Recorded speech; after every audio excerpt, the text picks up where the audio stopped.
Oke. Nah, oleh sebab itu saya berikan kesempatan untuk Frater Bimo untuk menjelaskan. Nanti ada kesempatan juga ya teman-teman, kalau ada yang mau bertanya silakan ya. Frater Bimo siapkan waktunya. Silakan Frater Bimo. Baik, terima kasih Koleo ya atas penjelasannya. Ditunggu amplop merahnya ya. Kita tunggu sama-sama. Ya. Betul tadi kata kata Koleo ya. Dia bilang bahwa di gereja Katolik juga punya banyak simbol-simbol. Dan ternyata sebenarnya nggak cuma di gereja Katolik, tapi di seluruh hidup manusia selalu diselimuti oleh simbol-simbol. Manusia dan simbol itu nggak pernah dipisahkan. Mungkin ini yang membedakan kita sama robot atau kita sama hewan ya. Kita itu hidup dalam simbol-simbol gitu ya. Dalam artian tanpa simbol di kehidupan manusia itu terasa kurang. Kita kayak seperti tidak mengerti ya. Simbol itu kan digunakan untuk membantu kita untuk memahami sesuatu yang lebih daripada kita gitu ya. Bisa dibilang seperti itu. Sebelum kita mendalaminya, mari kita awali dengan sebuah doa ya. Kita buka dengan sebuah doa dalam nama Bapa dan Putra dan Roh Kudus. Amin. Utuslah rohmu ya Tuhan dan jadi baru seluruh muka bumi. Hadirlah ya Tuhan dalam pertemuan kami di pagi hari ini. Moga-moga sabdamu dan tradisi gereja yang selalu terpelihara sampai saat ini sungguh-sungguh mendekatkan kami kepadamu, menyadarkan kami bahwa Engkau selalu hadir dalam kisaran hidup kami setiap saat. Kemuliaan pada Bapa, Putra, dan Roh Kudus, seperti pada permulaan, sekarang, selalu, dan sepanjang segala abad. Amin. Dalam nama Bapa, Putra, dan Roh Kudus. Amin. Baik, saudara-saudaraku yang terkasih, saya coba share screen ya. Semoga terlihat.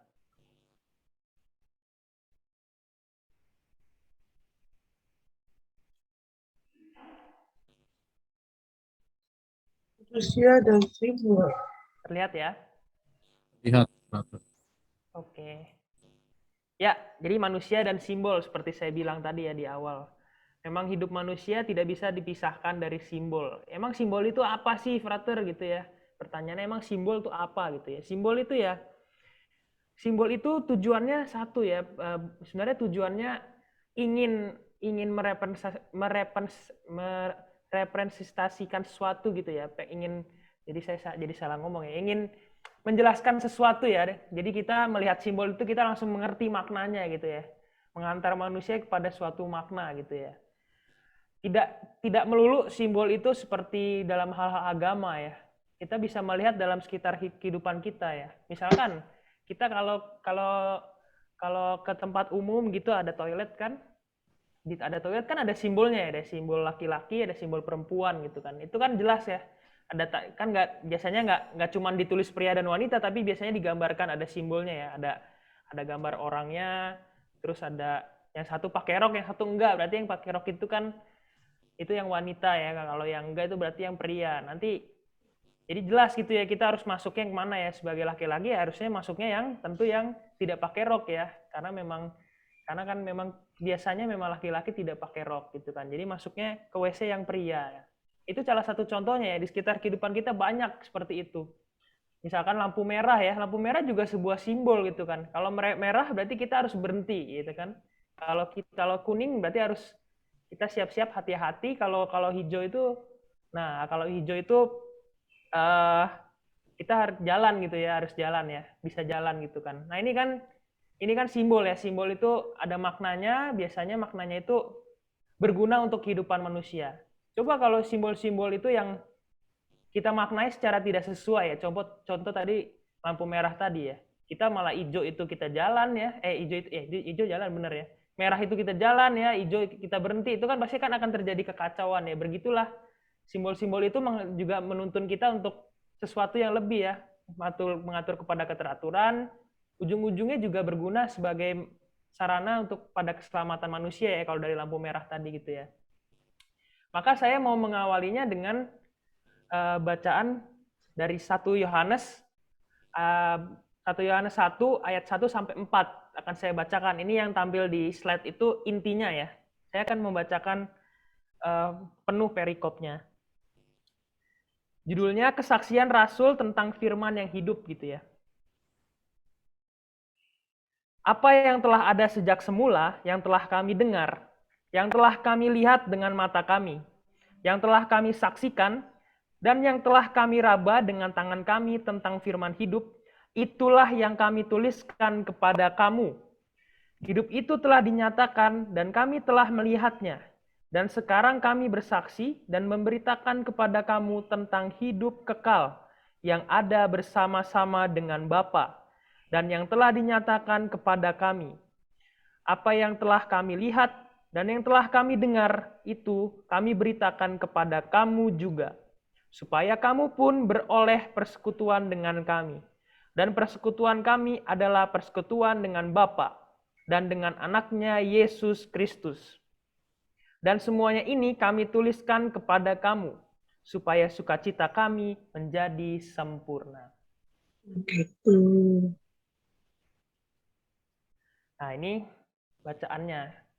Saya mengutip dari yang ayat 1-4 itu, saya ringkaskan seperti di slide ini ya. Apa yang telah kami dengar, kami lihat, kami rasakan ya, kami saksikan ya, itulah yang kami wartakan. Ini perkataan para rasul ya, dari surat 1 Yohanes ya. Jadi iman yang kita diwariskan kepada kita itu merupakan hal-hal yang dulu pernah dilihat, disaksikan, dirasakan, dan didengar oleh para rasul ya. Jadi emang ini, jadi ada iman yang berasal dari para rasul, murid-murid Yesus gitu ya. Jadi jelas gitu ya, dari mana asalnya iman kita ya, dari penglihatan, dari pendengaran, dari kesaksiannya, dari perasaannya para rasul gitu ya.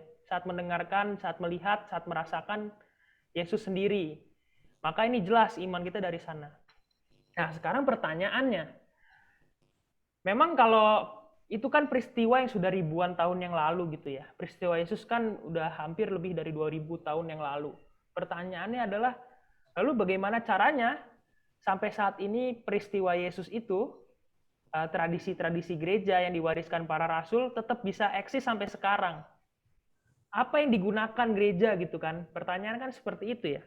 Kan nggak mungkin kita hanya pada doa-doa saja, tidak mungkin hanya pada pewartaan lisan saja. Akhirnya kan dituliskan dalam buku gitu kan, ataupun diwariskan dalam tradisi ya. Kalau mengingatkan gereja itu kan ada magisterium, ada kitab suci, dan juga ada tradisi gitu kan ya. Nah itu pertanyaannya sekarang, transportasi yang dipakai untuk menghubungkan kita ke peristiwa 2000 tahun lalu itu apa gitu kan, pertanyaannya seperti itu. Nah itulah, transportasinya adalah simbol, maka kita manusia itu hidup bersama simbol. Di dalam gereja kita, gereja Katolik, ya simbol-simbol itu banyak, jelas gitu. Nanti kita akan coba teliti satu-satu. Tapi fakta bahwa manusia hidup bersama simbol itu menjadi jelas gitu ya. Tadi Koleo jelasin ada angpau, ada warna merah. Selalu itu kan hal yang sebenarnya hal-hal duniawi gitu kan ya. Ada angpau, ada warna merah, tapi setelah dimaknai maknanya itu sangat luar biasa. Itulah efek dari simbol tadi ya. Kita menjadi tahu, oh maknanya seperti ini. Oh ternyata tradisinya seperti ini ya, di Imlek tadi gitu kan ya.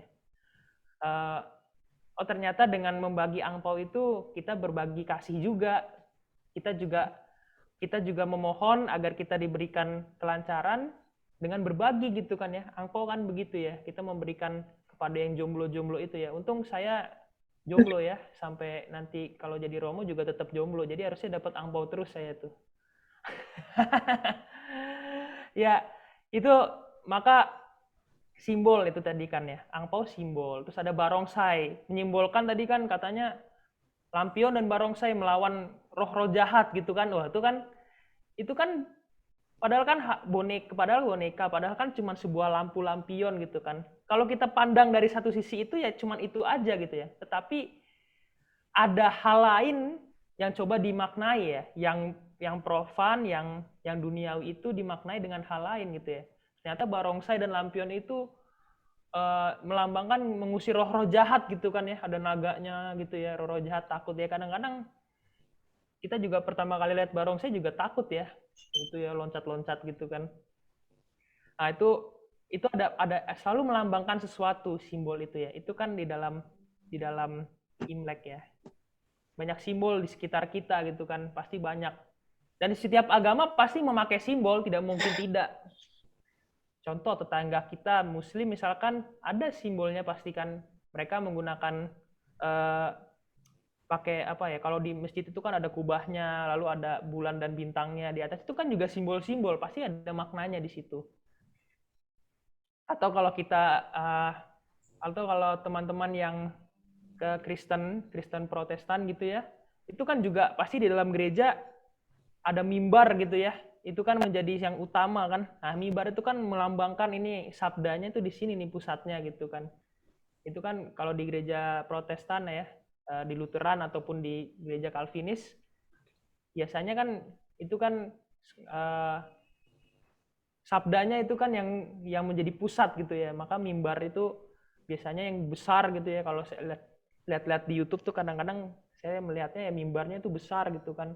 Besar terus untuk bacaan. Nah, biasanya pendetanya khotbahnya lama ya di situ kan. Nah, ini pusatnya di situ. Itu melambangkan pusatnya ya kan di situ kan. Atau kalau di apalagi ya? Tadi kalau Imlek sudah begitu. Kalau di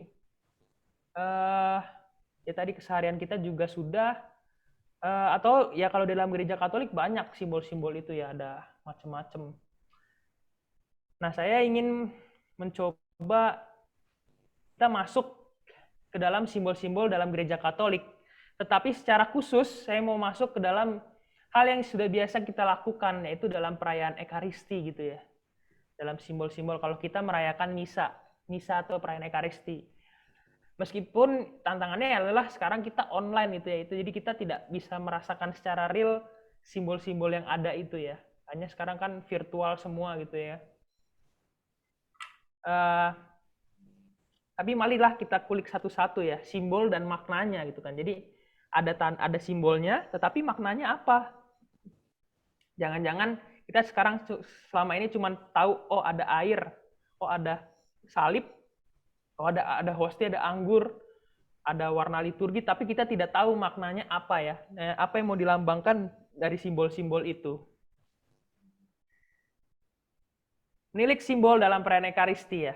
Kita ingat ya, kalau dulu kita pergi ke gereja gitu, mau masuk ke kapel atau mau masuk ke dalam sebuah gereja, di awalnya itu pasti kita akan diajak untuk di depan itu pasti kan sebelum pandemi ya, secara khususnya di depan gereja tuh ada tempat untuk air suci gitu ya, ada tempat untuk air suci, tempat air suci.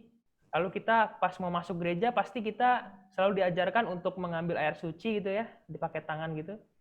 Terus kita buat tanda salib dari Bapa, Putra dan Roh Kudus, amin itu kan.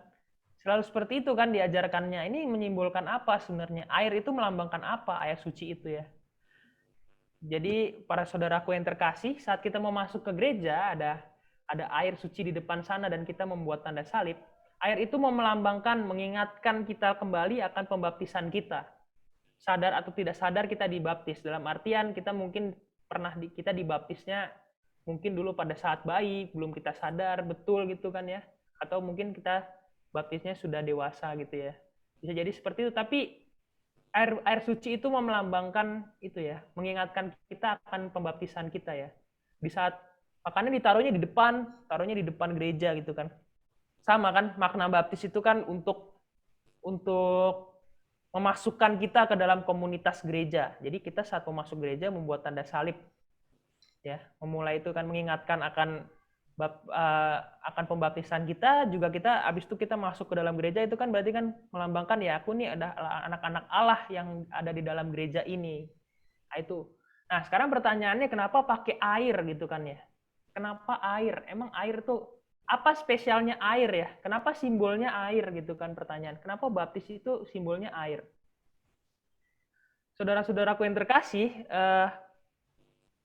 air itu entah kenapa menjadi hal yang sangat suci ya. Dalam artian semua agama pasti ada unsur airnya biasanya ya. Katolik dan Kristen air itu untuk baptis jelas gitu kan, ataupun ada air suci ya kalau di Katolik itu ya untuk memberkati gitu kan ya. Kalau di Islam ada air wudu ya. Mereka biasanya wudu pakai air ya. Kalau di orang-orang Hindu itu kan air biasanya sama ya, dia buat mercikin persembahan itu ya, pakai daun itu biasanya ya, kalau ingat-ingat saya tidak salah.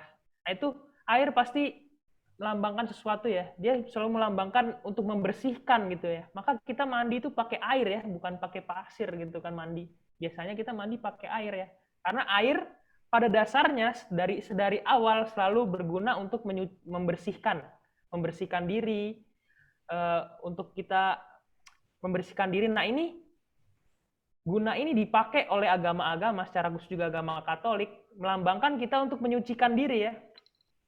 Menyucikan diri ya. Dengan air itu kita dibaptis ya, kita dibaptis masuk ya, dengan diangkat sebagai anak-anak Allah ya, disucikan sebagai anak-anak Allah di dalam gerejanya ya, dengan pembaptisan itu. Atau ya air juga untuk memberkati benda-benda rohani ataupun gereja, itu kan juga lambang untuk membersihkan gitu kan. Loh, sekarang pertanyaannya, kenapa emang ada di kitab suci seperti itu? Ya tentunya ada ya. Kita ingat betul kisah kejadian ya, saat Tuhan menciptakan dunia itu kan ya. Di awal itu kan dunia itu kan katanya masih kosong isinya, dunia itu masih kosong, terus isinya tuh air semua gitu ya, isinya lapisan air.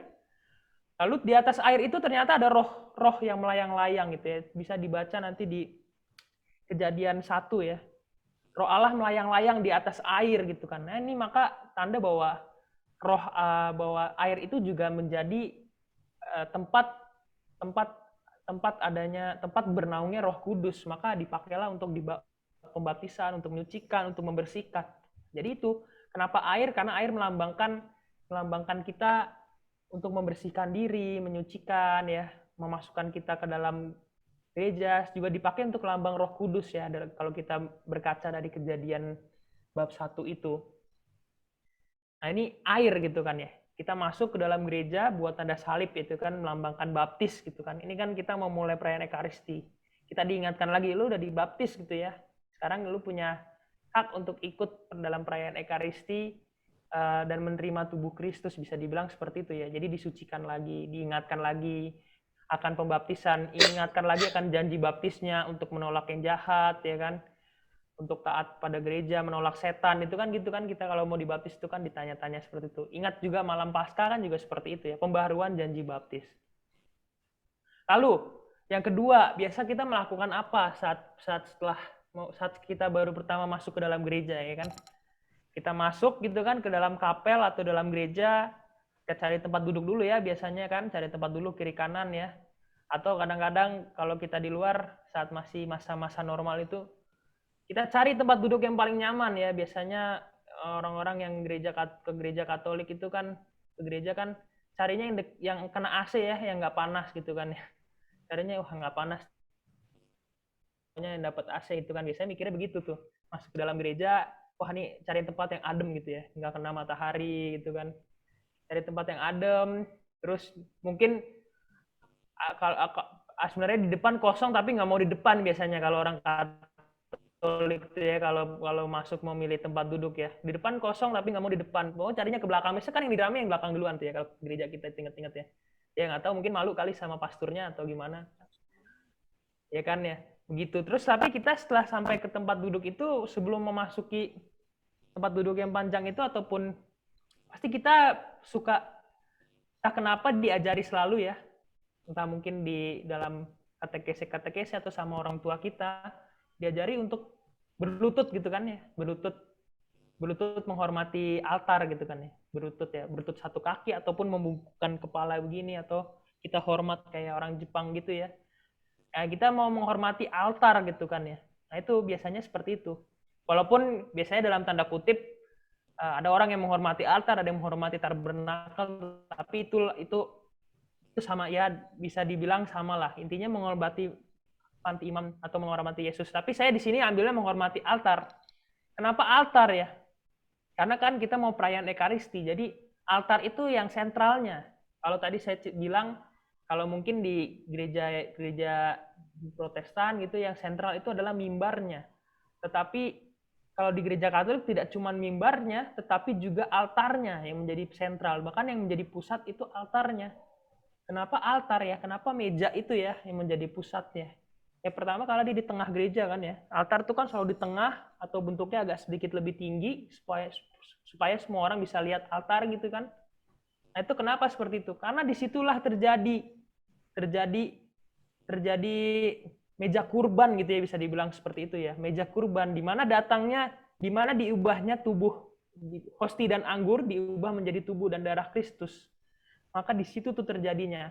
Pusatnya di situ di altar itu. Karena di situlah Yesus Kristus sungguh-sungguh benar-benar hadir gitu kan ya, dalam tubuh dan darah gitu ya, dalam roti dan anggur gitu kan. Roti dan anggur diubah menjadi tubuh dan darah. Nah, maka kita hormati altar gitu biasanya kan, seperti itu. Itu menjadi penting ya. Jadi altar melambangkan jadi pusat karena melambangkan di situ meja kurban gitu kan ya. Meja kurban ya. Ada roti dan anggur sebagai Yesus yang dikurbankan, dipecah dan dibagikan di situ ya. Nanti kan dari situ ya imam menerima tubuh Kristus dulu lalu dibagikan kepada semua orang ya. Jadi altar itu menjadi pusat. Itu. Altar melambangkan meja kurban ya, melambangkan di situ terjadinya konsekrasi, perubahan roti dan anggur menjadi tubuh dan darah Kristus. Itu altar dan tadi air gitu kan. Sekarang kita lanjut. Nah, ini juga penting ya, menilik simbol yang lain ya dalam perayaan Ekaristi. Ada lilin, ada juga warna liturgi ya. Lilin gitu kan ya, lilin dulu.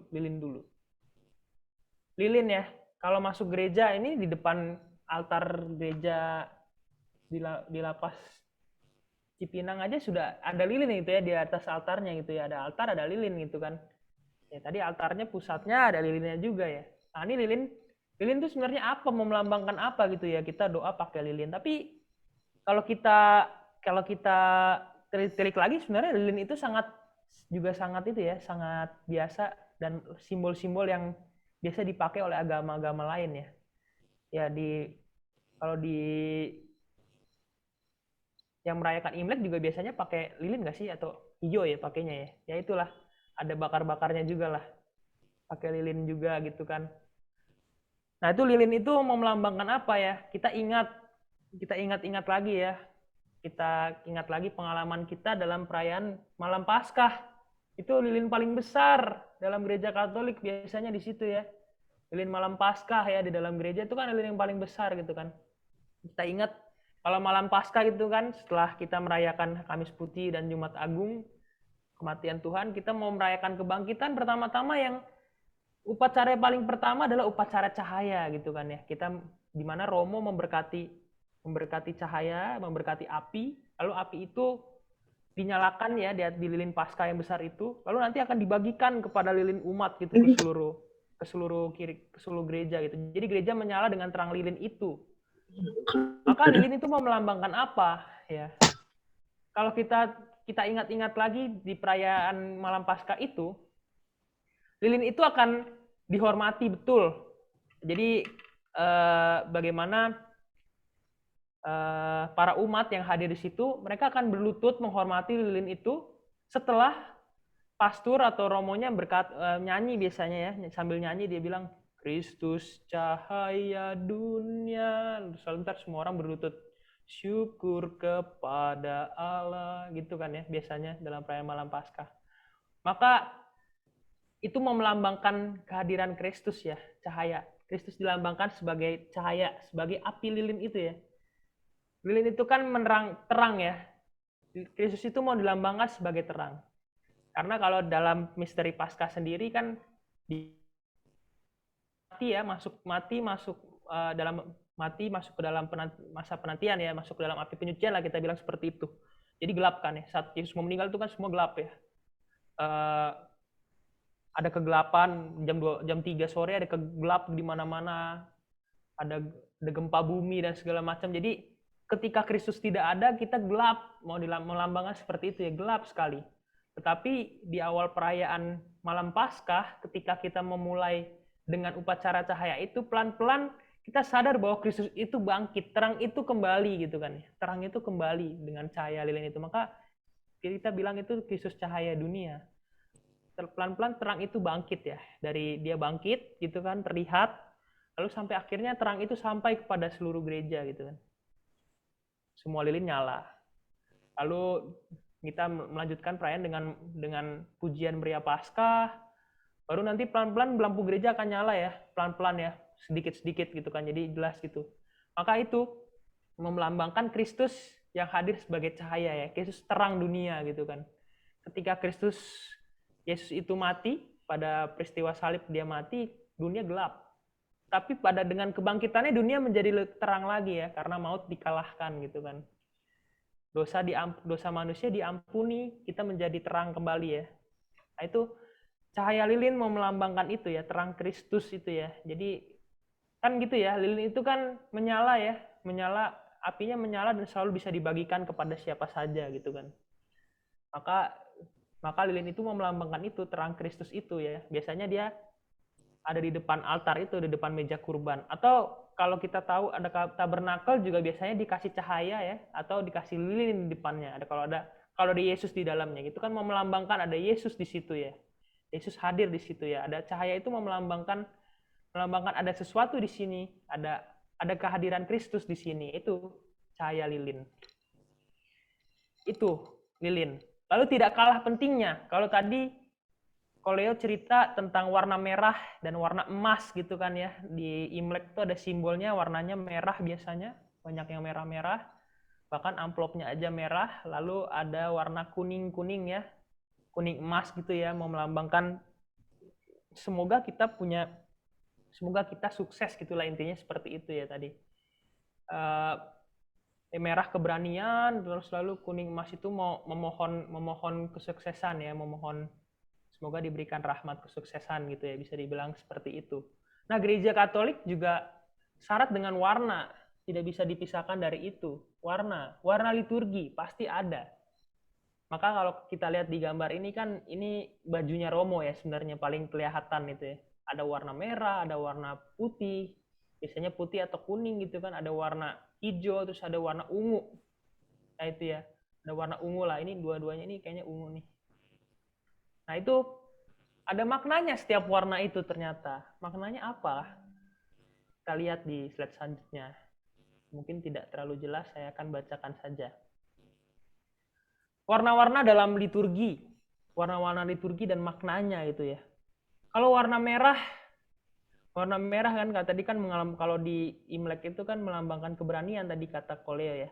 Sama ya, ternyata juga warna merah itu juga melambangkan keberanian juga di sini ya. Warna merah memang dipakai biasanya apa sih, di dekorasi. Jadi kalau warna liturginya merah, biasanya gerejanya juga akan dipenuhi warna merah ya, kain-kainnya gitu ya, dekor-dekornya gitu kan ya. Memang mau melambangkan apa gitu kan. Ya biasanya soalnya warna merah itu dipakai saat Minggu Palma. Minggu Palma itu mau memperingati Yesus yang hadir sebagai raja, lalu juga mau menilik kembali Yesus yang hadir masuk ke dalam Yerusalem, masuk ke dalam penderitaan gitu kan. Lalu dipakai juga di Jumat Agung ya, kita memperingati wafat Tuhan. Pentakosta, berarti Pentakosta itu merah melambangkan warna Roh Kudus gitu kan ya, hadirnya Roh Kudus ya, lidah-lidah api, merah mau melambangkan itu. Lalu juga melambangkan pesta para rasul ataupun para martir gitu kan. Berarti ini mau melambangkan keberanian ya. Para martir itu kan mati gitu kan ya. Maka itu di sini dimaknai sebagai merah itu melambangkan api kasih ya. Api Pentakosta itu kan api kasih itu. Lalu juga darah Kristus, maka para martir itu kita peringati dengan warna merah gitu kan. Kematian Kristus juga kita peringati dengan warna merah karena kan darah ya, darah Kristus itu sendiri gitu kan. Jadi kalau misalkan kita ke gereja saat Jumat Agung ataupun saat pesta para martir, biasanya pakainya warna merah ya, karena mau melambangkan itu, ada darah Kristus di situ. Pentakosta juga sama, ada api kasih di situ. Maka warna liturginya jelas gitu kan ya. Lalu setelah itu ada warna putih atau warna emas ya, biasanya sama gitu ya. Tadi juga ada ya, di Imlek itu juga ada warna emas tadi ya. Ini kalau di gereja Katolik juga ada ternyata warna putih atau warna emas. Biasanya dipakai apa? Dipakai untuk apa ya? Minggu Paskah, perayaan malam Paskah, Minggu Paskah ya. Kamis putih juga.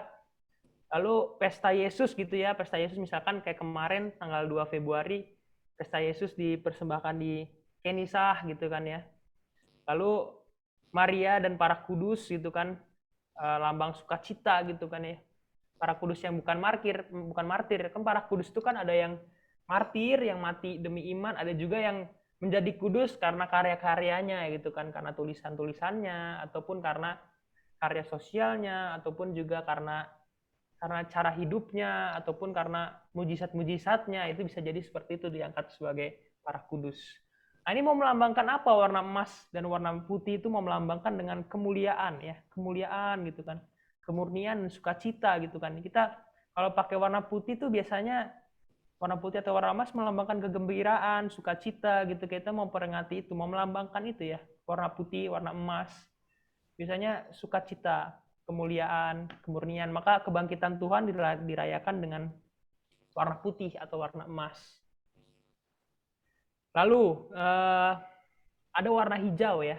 Warna hijau itu kan biasanya yang umum gitu ya. Kita kalau perayaan Ekaristi warna hijau itu berarti warna yang biasa ya, masa biasa dipakainya. Tapi warna hijau itu nggak cuma yang biasa-biasa saja, tetapi ada maknanya juga. Maknanya adalah harapan dan keabadian ya. Kita berharap selalu ya, rasa syukur, kita bersyukur dan kita berharap kepada Tuhan ya, warna hijau ya, dan harapan dan keabadian ya, warna hijau. Itu warna hijau ya. Lalu ada warna ungu. Warna ungu dipakai pas kapan sih ya? Biasanya warna ungu nih yang agak melo-melo nih ya. Masa Advent gitu, masa penantian, masa Prapaskah, masa pertobatan kan kita bilang seperti itu ya. Ataupun saat-saat liturgi kematian ya. Ada orang yang meninggal 7 harian, 40 hari, 100 hari, 3 tahun gitu kan. Itu biasanya pakai warna ungu memperingati arwah gitu kan. Nah, itu mau dimaknai seperti apa ya warna ungu itu ya? Mau melambangkan pertobatan ya kan, maka dipakainya masa Prapaskah. Terus melambangkan kerendahan hati gitu kan ya. Nah, itu maka warna ungu itu biasanya dipakai untuk yang melo-melo, karena kan Yesus juga saat lagi dia mau menderita itu kan dia kan dipakai jubah mantol ungu gitu kan ya. Sebenarnya kalau di zaman dulu ungu tuh warnanya raja gitu ya, tapi Yesus itu dimantoli ungu tapi juga disiksa. Jadi kan kita bisa berargumen bahwa itu juga maka lambang pertobatan. Yesus kan disiksa karena dosa-dosa kita, dimantoli warna ungu itu kan juga karena dosa-dosa kita gitu kan, sambil disiksa gitu kan. Maka ungu ya, kalau warna ungu tuh nuansanya pertobatan gitu ya. Mendekati Trihari Suci itu biasanya pertobatan, mendekati Natal suasananya pertobatan. Itu warna ungu, warna liturgi ungu. Lalu ada juga biasanya pakai warna merah muda. Nah, ini warna merah muda ini apa ya? Misal Romo-romo pakai warna merah muda gitu kan ya. Misalkan Romo Guntur gitu ya, badannya besar gitu. Mimpin Ekaristi pakai merah muda ya kan. Mungkin tidak terlalu cocok kali ya dengan badannya pakai warna pink gitu kasulahnya. Tetapi itu ada dalam tradisi gereja ternyata. Warna merah muda itu dipakai saat minggu Advent ketiga ataupun minggu Prapaskah keempat ataupun biasanya dalam perayaan ya misa-misa Valentine gitu ya. Nah, itu juga dipakai warna merah muda. Karena mau melambangkan sukacita dan cinta kasih, tapi sukacitanya agak sedikit berbeda dari sukacita yang di warna putih gitu kan ya.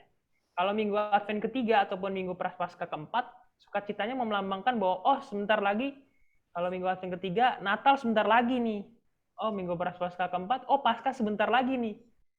Kita akan menyelesaikan masa pertobatan ini. Nah, itu sukacitanya yang seperti itu. Sukacita dan cinta kasih, maka masa Valentine itu dipakai juga tuh warna merah muda. Maka ini paling jarang dipakai. Mungkin dipakai hanya setahun 3 kali atau setahun 2 kali gitu kan. Ini warna-warna liturgi. Selalu ada lambang, maka dipakai warna gitu ya, warna gitu kan. Pasti di agama-agama lain juga warna menjadi hal yang penting gitu kan ya. Kita kan dilihat mata kan ya, warna. Selalu kita paham gitu. Maka kalau kita ke gereja ikut perayaan Ekaristi, lihat warna hijau, ternyata ini melambangkan harapan, keabadian. Pakai warna merah, ternyata lagi memperingati keberanian, memperingati cinta kasih, memperingati martir gitu ya, api kasih darah Kristus gitu ya, warna merah gitu ya. Warna ungu, berarti sekarang lagi masa pertobatan nih gitu kan. Bacaan-bacaannya pun juga akan seperti itu ya. Jadi warna liturgi, terus bacaan-bacaannya juga akan mengikuti tema-tema itu. sudah diatur sedemikian rupa sehingga kita bisa memaknainya ya. Kita umat beriman kita bisa memaknai kan seperti itu. Lalu kita lanjutkan. Ini juga tidak kalah penting. Tidak kalah penting ini. Dalam gereja pasti selalu ada salib ya. Salib itu juga simbol yang sangat luar biasa gitu kan ya. Salib simbol yang sangat luar biasa juga. Kita pasti ada salib gitu ya, ada korpusnya gitu. Kalau gereja Katolik ada korpusnya katanya kan. Nah ini kenapa salib gitu ya? Kenapa salib? Bahkan kita setiap kali mau berdoa pakai tanda salib dalam nama Bapa dan Putra dan Roh Kudus. Kenapa tanda salib? Salib katanya menjadi tempat di mana Yesus itu meninggal. Kata orang-orang zamannya Yesus, salib itu tanda kehinaan. Tapi kok sama orang Katolik itu diangkat sebagai tanda kemenangan. Why gitu kan ya? Pertanyaannya why seperti itu ya. Saudara-saudaraku yang terkasih, ternyata salib itu tidak hanya berhenti pada tanda kehinaan di zaman Yesus, tetapi kalau kita tilik kembali bacaan dari Wahyu, kitab Wahyu 22 ayat 4 ataupun Yeskiel 9 ayat 1 sampai 11, kita akan tahu sebenarnya makna salib itu seperti apa gitu kan. Nah, kalau saya bacakan saja yang Wahyu 22 ayat 4 karena lebih pendek ya. Nah, ini mau melambangkan sebenarnya kenapa kita pakai salib gitu kan, sebagai tanda salib gitu ya. Bacanya seperti ini, para hamba Allah akan memandang wajah Allah, dan namanya akan tertulis di dahi mereka. Dan malam tak akan ada lagi, dan mereka tidak memerlukan cahaya lampu dan cahaya matahari, sebab Tuhan Allah akan menerangi mereka, dan mereka akan memerintah sebagai raja sampai selama-lamanya. Nama Allah akan tertera dalam dahi mereka. Nah, pertanyaannya, nama Allah itu seperti apa gitu ya? Kita tahu orang Katolik, orang Yahudi zaman itu ya, orang-orang Yahudi zaman itu, mereka tidak bisa menyebut Yahweh dengan tidak mau menyebut Yahweh gitu ya, dalam artian bisa menyebutnya Adonai. Karena YHWH itu ya, YHWH, Yahweh itu kan Allah gitu ya. Menurut mereka tidak pantas menyebut nama Allah, maka disebutnya sebagai Adonai ataupun sebagai El gitu ya, ada El itu kan artinya Elohim gitu kan, itu Allah gitu kan artinya, maka disebutnya seperti itu. Nah, ternyata ada dalam huruf Yahudi ada namanya huruf Tau. Dalam bahasa Ibrani itu ada huruf Tau gitu ya, Tau itu ya. Huruf Tau itu bentuknya seperti salib ya, sama kayak T begitu, Tau. Dan ternyata itu mau melambangkan Allah atau YHWH itu sendiri.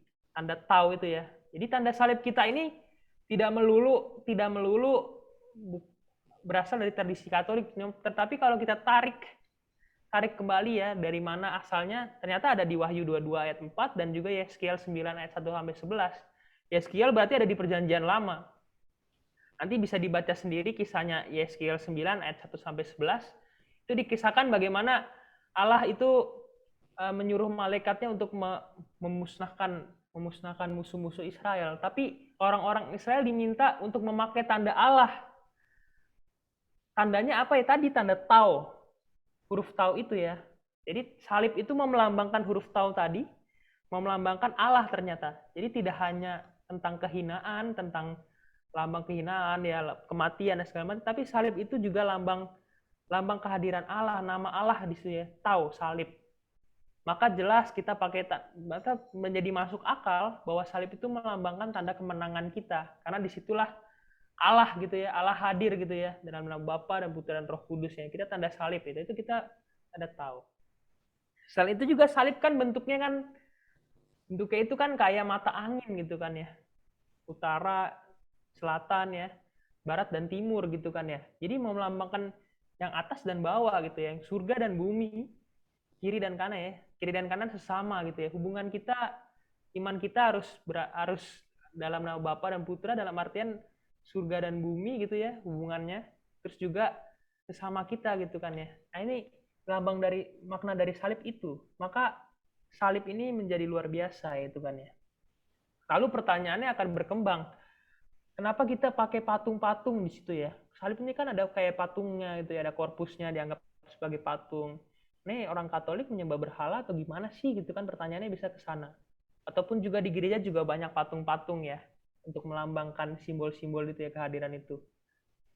Enggak, gereja Katolik saya tegaskan tidak menyembah berhala, tidak menyembah patung-patung tersebut. Karena pertama fungsinya bukan disembah, tetapi untuk membantu kita berdoa kepada Tuhan ya. Ini tradisi gereja sudah lama. Kita menggunakan patung ya, gambar-gambar. Kalau zaman dulu tuh ada istilahnya ikon-ikon ya, ikon-ikon kalau di gereja timur tuh pakai lukisan-lukisan ya. Kalau kita lihat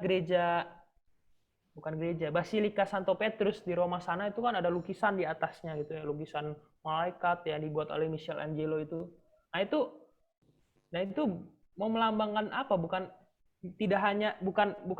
untuk disembah, tetapi untuk kita bisa lebih memaknai gitu ya, memaknai oh ini seperti itu gambarannya. Orang kalau berdoa di depan Gua Maria gitu ya, biasanya orang Katolik berdoa depan Gua Maria atau memandang Yesus kerahiman itu ya, yang keluar ada biru dan merah, ataupun juga hati Yesus yang maha kudus gitu kan. Kadang-kadang sampai ada orang yang menangis gitu ya berdoa di Gua Maria. Kayaknya lebih khusyuk gitu ya berdoa di Gua Maria, ataupun juga di patung, depan patung-patung. Berdoanya menjadi lebih khusyuk ya, arahnya menjadi lebih jelas gitu ya menurut kita, karena kita lebih diajak untuk kontemplasi di sana. Lalu pertanyaannya kan sekarang, loh kan di kitab suci tidak ada gitu kan. Di kitab suci malah mengatakan dengan patung-patung kan nggak boleh dibangun ya. Perintah Allah itu kan dilanggar ya, dengan dia bilang kan jangan menyembah berhala ya, jangan. Allah kan bilang begitu. Kalau patung-patung itu kan bisa dibilang menyembah berhala. Orang-orang Israel itu kan di saat Musa lagi ngobrol-ngobrol dengan Allah, mau menurunkan 10 perintah Allah itu, malah orang-orang Israel dengan Harun itu bikin patung emas ya, patung emas itu malah mereka menyembah berhala gitu, malah bikin patung emas. Nah itu kan menurut Musa dianggap salah ya. Tetapi tidak seperti itu. Gereja Katolik beda, bukan menyembah patung-patung itu. Saya tegaskan di situ. Di dalam kitab suci ada dasar dari patung-patung tersebut ya, dari pendirian patung itu ya. Pertama, bisa dicari nanti di kitab Keluaran, di mana saat Musa itu dia mendirikan patung ular ya, patung ular dari logam untuk bisa, karena itu yang menyuruh Tuhan ya, dia untuk mendirikan patung ular logam untuk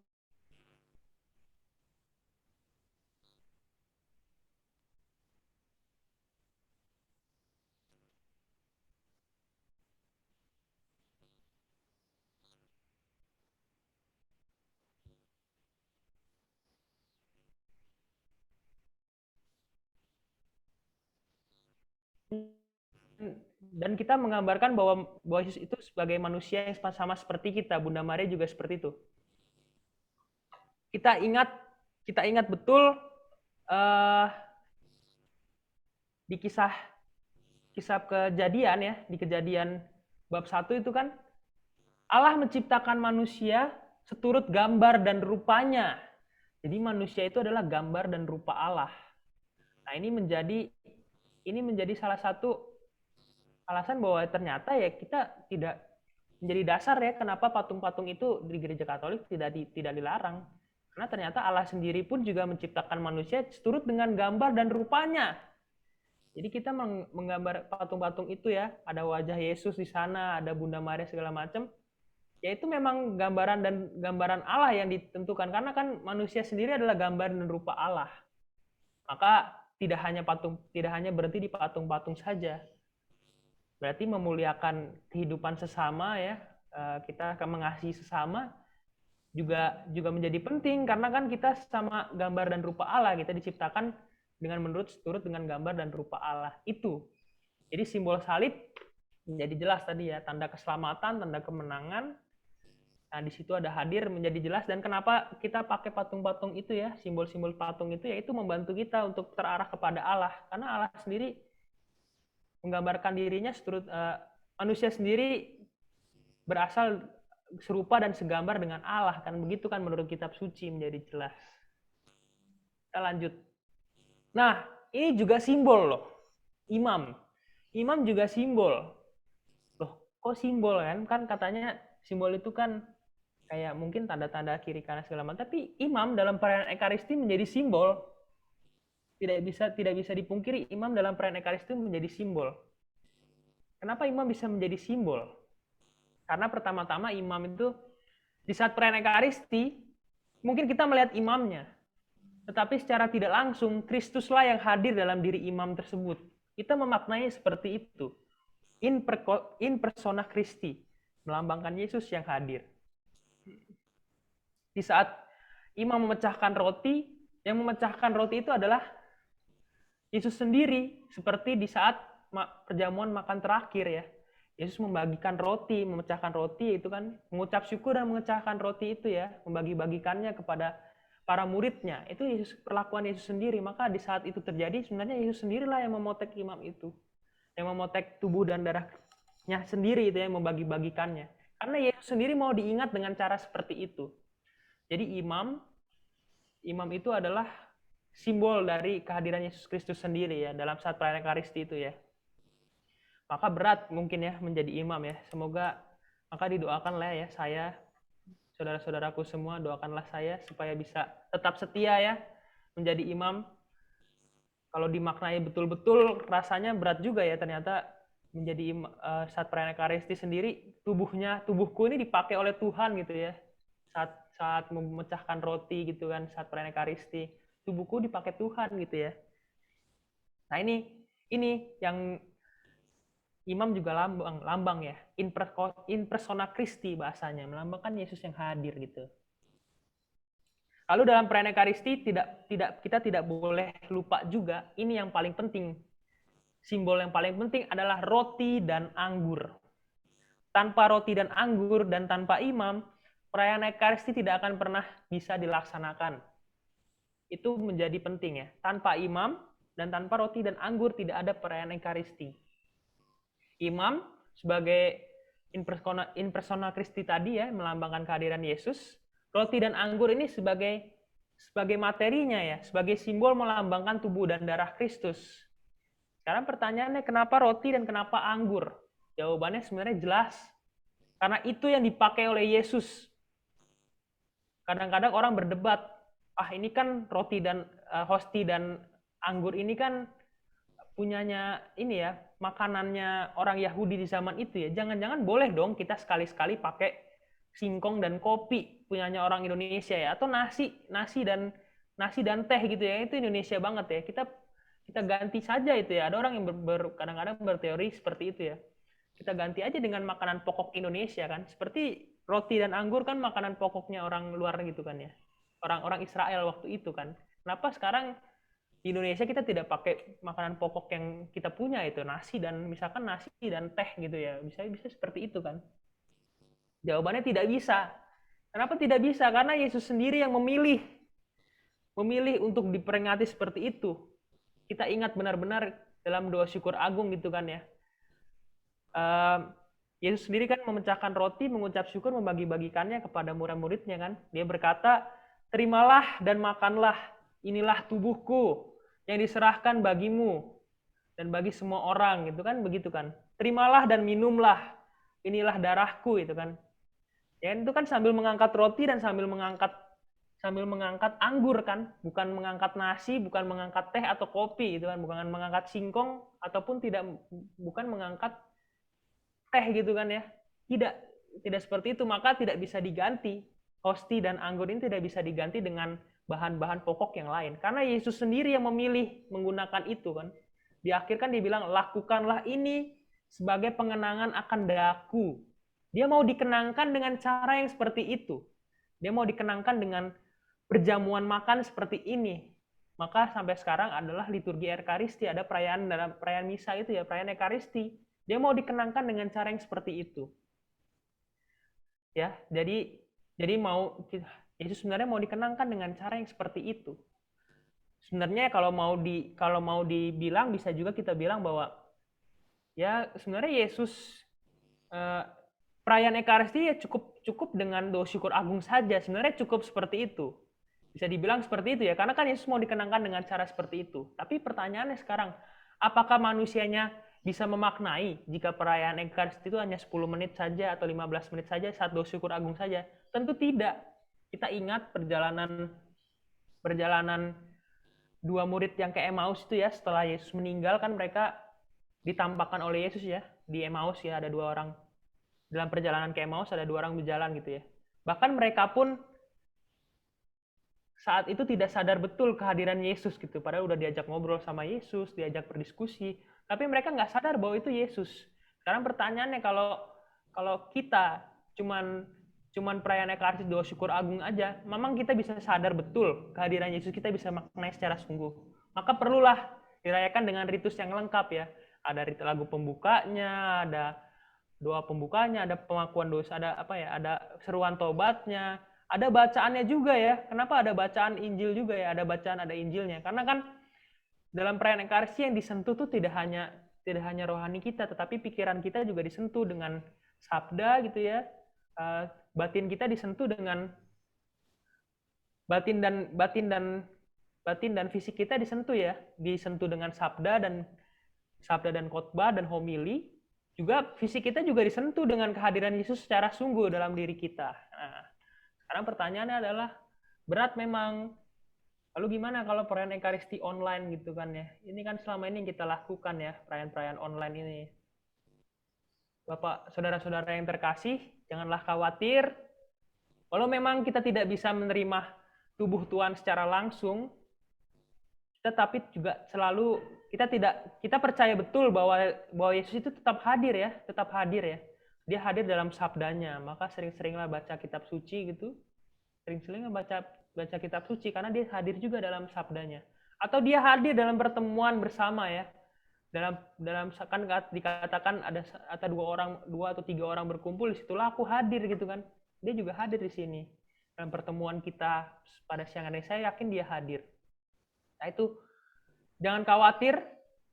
Dan kalau memang saya yakin saudara-saudara semua yang sudah biasa menyambut tubuh dan darah punya kerinduan, dan peliharalah kerinduan untuk menyambut tubuh dan darah itu, karena kerinduan itulah di masa-masa sekarang yang menyucikan kita. Kalau kita belum bisa menerima sakramen-sakramen gitu ya, misalkan pengakuan dosa atau sakramen Ekaristi, peliharalah kerinduan itu ya. Kita rindu untuk mengaku dosa ya, mengakukan dosa kita rindu untuk menerima tubuh dan darah. Nah itulah yang menyucikan kita ya, kerinduan itu di masa-masa sekarang. Karena kan ini kan masa extraordinary ya, gitu ya. Masa-masa luar biasa. Maka saya yakin kerinduan-kerinduan itu yang menyucikan kita dan selalu mendekatkan kita kepada Tuhan. Saya yakin itu. Nah, ini saya ambil saja yang inti-intinya tadi, simbol-simbol dalam gereja sudah mendekati akhir. Sekarang pertanyaannya, mengapa gereja memakai banyak simbol ya? Ya, karena tadi kan sudah saya jelaskan di awal juga ya. Karena manusia hidupnya tidak bisa dipisahkan dari simbol. Melalui simbol kita tahu langsung maknanya apa gitu ya. Ada roti, ada anggur, mau melambangkan tubuh dan darah. Karena Yesus sendiri mau dilambangkan seperti itu. Ternyata simbol-simbol inilah yang memelihara iman kita. Memelihara iman gereja dari ribuan tahun ya. Dari masanya Yesus, terus gereja para rasul, sampai sekarang ini. Simbol-simbol inilah yang memelihara kehidupan kita. Maka saya tegaskan di sini, kenapa kita pakai simbol? Karena Yesus sendiri juga hadir sebagai simbol yang paling agung. Ya, dia hadir ya, dia bersatu bersama kita gitu ya dengan inkarnasinya ya. Yesus kan hadir dengan inkarnasinya menjadi simbol yang paling agung, kan dia hadir dengan tubuh dan darah yang menjadi manusia betul. Nah, itu mau melambangkan Allah yang hadir dalam diri Yesus kan.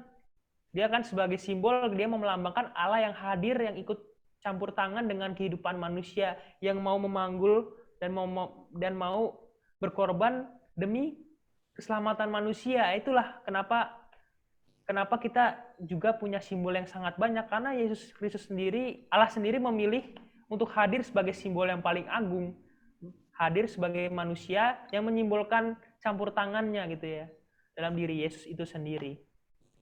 Maka kesimpulannya bisa dibilang melalui simbol ya, manusia itu seperti tadi di bacaan pertama ya, di bacaan tadi ya 1 Yohanes itu ya, simbol itu dapat kita dengar, dapat kita lihat, dapat kita saksikan, dan dapat kita rasakan gitu ya. Berarti bisa dibilang simbol itu menjadi cara untuk mewariskan makna dari peristiwa ribuan tahun yang lalu. Maka bisa dibilang kita bisa meneruskan, mewariskan iman yang diwariskan para rasul. Iman yang menurut para rasul itu mereka dengar, mereka lihat, mereka saksikan, dan mereka rasakan. Seperti tadi bacaan dalam 1 Yohanes tadi. Ternyata iman itu juga sampai saat ini bisa kita dengar, bisa kita lihat, bisa kita saksikan, dan kita rasakan melalui simbol-simbol itu ya. Kita dengar dalam bacaan-bacaan ya, atau dalam perayaan Ekaristi kan kita bisa mendengar sabda-sabdanya, bisa mendengar doa-doanya, kita bisa melihat imam memecahkan roti, kita bisa melihat warna-warna liturginya, kita bisa melihat salib, kita bisa melihat air suci, bisa kita saksikan ya saat imam mengangkat roti ya, di mana tubuh dan darah itu, roti dan anggur diubah menjadi tubuh dan darah Kristus. Kita bisa menyaksikan itu dan bisa kita rasakan. Kita bisa menyentuh airnya, kita bisa mencecap roti dan anggur tubuh dan darah itu ya, kita cecap gitu kan ya. Kita rasakan, kita masukkan ke dalam tubuh kita, itu kita rasakan. Nah, sekarang pertanyaannya, bisakah kita menjadi saksi dari segala yang kita dengar itu, yang kita lihat, yang kita saksikan dan kita rasakan? Nah, moga-moga dengan penjelasan ini, kita sekarang menjadi lebih peka dengan simbol-simbol yang ada di sekitar kita ya. Ada yang ada di dalam ruang doa kita, yang ada dalam keseharian hidup kita ya. Mungkin yang ada dalam gereja di Lapas Cipinang, ataupun yang ada mungkin dalam alat-alat rohani kita gitu ya, ada simbol-simbol. Dan ketika kita bisa memaknai simbol itu, syukur-syukur pada akhirnya kita bisa mewariskan maknanya, menjadi saksi bagi sesama. Kita bagikan maknanya kepada sesama. Nah itu, maka melalui simbol itu, manusia juga diajak untuk menjadi saksi Kristus, saksi dari peristiwa ribuan tahun yang lalu itu.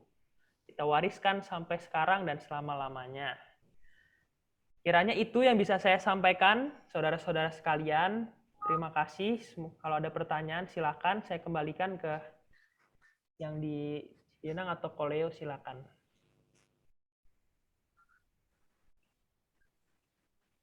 Ya, terima kasih Frater Bimo ya telah memberikan pengajaran bagaimana kita juga mengenal simbol-simbol di dalam gereja dan kehidupan kita sehari-hari.